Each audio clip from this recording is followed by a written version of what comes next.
ओशो से जब पूछा गया, ये बड़ी काम की है, इसको याद रखिएगा।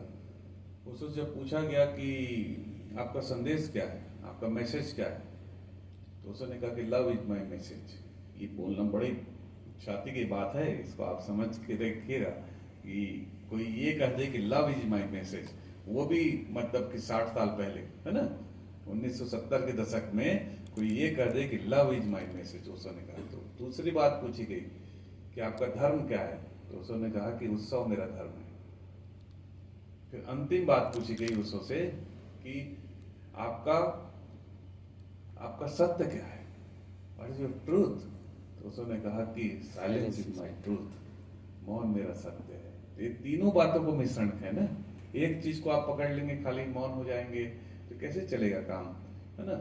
आप प्रेम का भी ध्यान रखिए ना, जो पत्नी है, जो बच्चे हैं, वो आपसे बात करना चाहते हैं, जो पत्नी है, तो उसका भी ध्यान रखिए, उस प्रेम को भी ध्यान रखिए, उत्सव का भी ध्यान रखिए कि भाई सेलिब्रेट भी करना है लाइफ को खाली मौन नहीं। हाँ, जब आप अकेले हैं, काम नहीं कर रहे हैं, दुकान में नहीं बैठे हैं, जब आप कमरे में हैं अपने, कितने देर बैठते हैं दुकान में, 7-8 घंटा बैठते हैं दुकान में, तो पत्नी से अगर बोले, मीठा बोलिए ना, प्रेम से बोलिए ना, वो भी तो मौन की भाषा है, प्रेम भी तो मौन की भाषा है। प्रेम करिए, स्त्री तो प्रेम चाहती है, वो आपकी बकवास थोड़ी चाहती है ना।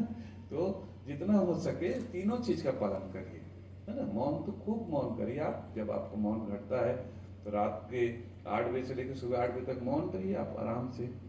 उसके बाद जो दिन में कामकाज है वहाँ पे बोलिए थोड़ा सा, जो भी बोलने की बात है।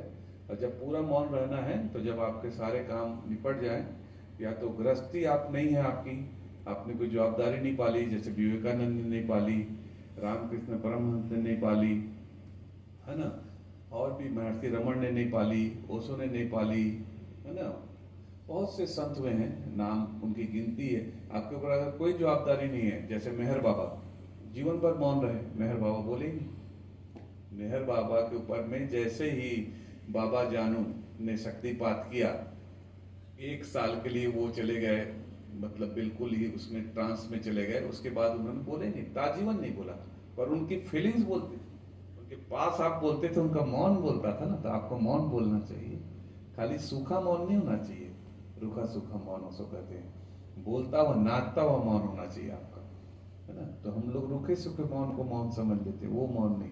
जब आपके पास कोई आए तो बैठ के प्रफुल्लित हो जाए, आनंदित हो जाए, वो आपका मौन है। उसको 4 साल अमेरिका में नहीं बोले, 1981 से 85 तक नहीं बोले वो, और पूरा रजनीशपुरम बन गया उनके मौन में। सोचिए तो आप, वो था मौन। मौन से प्रेम की तरंगे निकल रही है ना। तो मौन